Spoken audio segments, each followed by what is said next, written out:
Hello, everyone. Welcome to another episode of EETV, where I strive to bring you everything in entertainment. I'm back, and I have received my copy of Isom number 2 today, and I read through it, and these are some of the things that I want to share.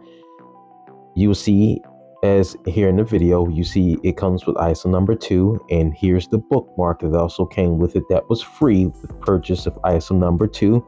I enjoyed the bookmark because, if I left off a place and where I want to read, it's nice to have a bookmark, and it's themed with the comic book company that I like. So I like the artwork there, and Isom symbol in the back, as you saw there. And you see, I decided to go with purchasing cover B of Isom 2. And the reason why I did so, because when Eric July spoke about the character Cindy Bloodruth, I wanted to see if she was on the cover, and of course, she's on the cover.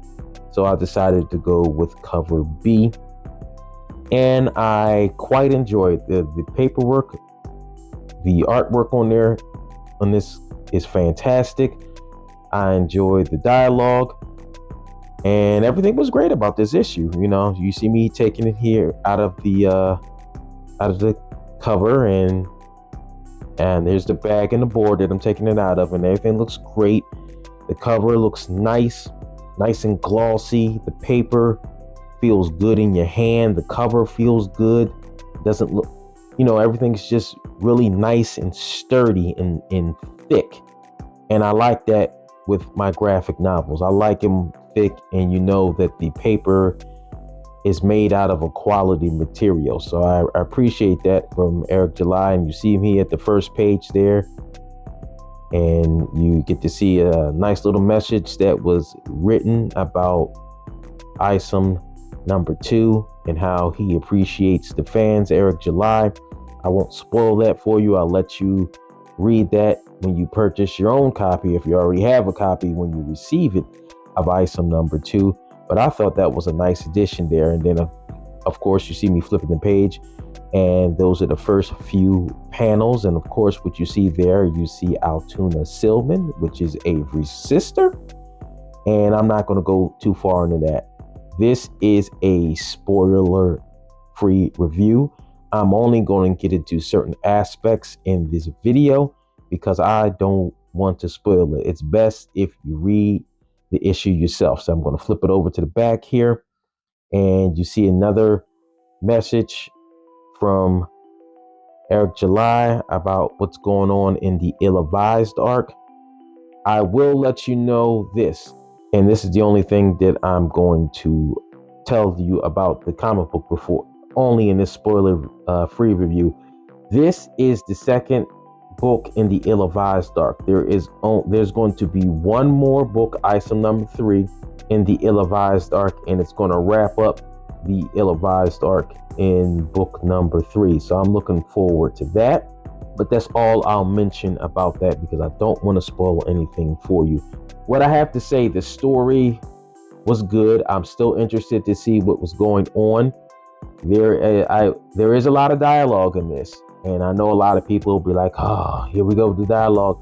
But I will say this: the dialogue is there for the intended purpose for you not only to feel your way about what may happen in the next issue of Isom, but it also definitely explains some things of what happened in the first issue of Isom, which is great. Now, I will say this also: not every question is answered from Isom number 1, but there are some questions answered. And I would say out of the top 3 questions that people wanted answered in Isom number 1, the second most desired question was answered. See, in my opinion, the top question is, for me, is, what exactly? Well, first of all, I'll let this out of the bag too. The big question is answered, which is, why did Isom quit being a hero? That is answered in Isom number 2. We are given a small glimpse into Avery Silman's past as to why he quit, why he resigned the hero game. And it's a good reason. It's a good reason. Am I going to spoil it here? No. I'll tell you when in the spoiler review, maybe a week from now, because I don't want to spoil anything for everybody. Everybody should be able to get their books and read it without being spoiled by this random YouTuber. So that the biggest question is answered. You find out why he quit. The second question is also answered. You found out what happened to his lead ranch hand, Sam. That is answered as well. Also, I would say maybe not the third most pressing question, but maybe the fourth most pressing question. What is Avery Silman's friend up to? We get a little bit of a peek what's going into that. And I did like how Eric July just slightly revealed just a little bit what was going on with his friend. And we didn't get to see exactly what he has planned, but you can see it slowly being revealed.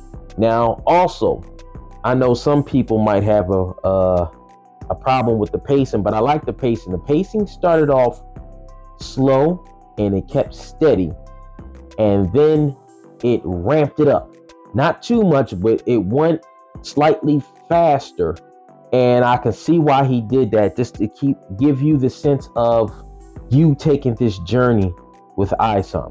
Now, this is just my opinion. Someone else may read Isom number 2 and get something else out of it. But I'm just telling you my opinion and what I've got out of the book.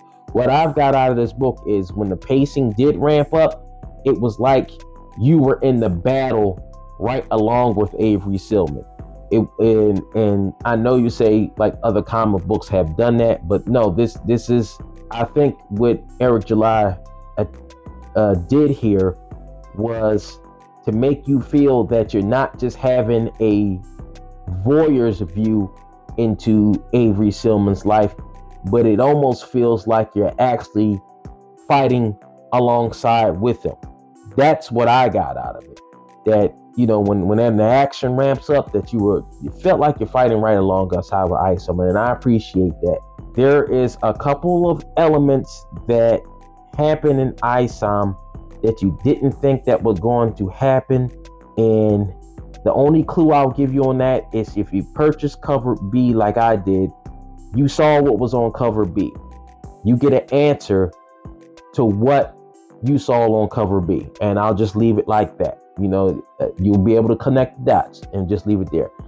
I will say this also, Blood Ruth's powers are great. I like her powers.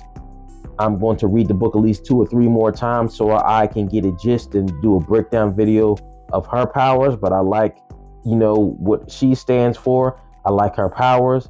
I like her attitude and just her overall character. I like Cindy Blood Ruth. I think she's a great addition. And I also have to say this, just like in Isom number 1, we are introduced to more characters here, more important characters, and I'm not going to reveal them all. That's going to be in the spoiler. That's going to be in the next video. But we are introduced to more characters. We get to see more of the story. And what I can see here, and from my opinion, there are, and if I count them correctly, it's the things going on. Sorry, Avery's friend, even though I read the book multiple times, his friend that leads the game, that owns Club Miro, his name escapes me at the moment. It's something going on with him. There's also something going on with Avery when he meets Cindy Blood Ruth. But also there is something going on with Altoona, his sister, and her friend that he was looking for in the first issue.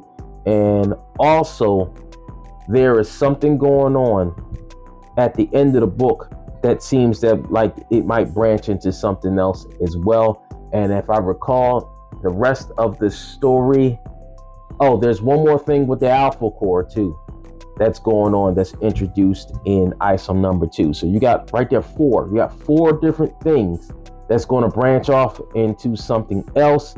And I can't wait because, as you know, Eric July said in the fall that Alpha Core number 1, which is going to be written by Chuck Dixon. I'm excited about that. So we're probably going to pick up with Alpha Core when that happens. And also, I'm thinking he said in the winter, we're going to find out what happened with Yaira.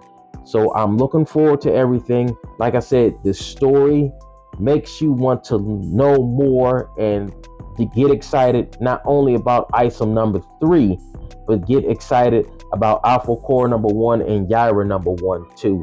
So these things all together in Isom number 2 really branched everything out and wants the reader to learn more about what is going on. I thank you again for tuning in to this episode of EETV, where I was trying to figure everything in entertainment. Tell me if you've already purchased Isom number 2. Do you plan to purchase it? Do you not plan to purchase it? I probably will release the spoiler review of Isom number 2 probably this time next week, and I will put it in the description that it's spoilers. So if anybody hasn't had a chance to read it yet, I will put it in the description and in the title so you are not spoiled until you get your copy. Like, share, and subscribe if you feel like it. See you in the next one. Take care, everybody.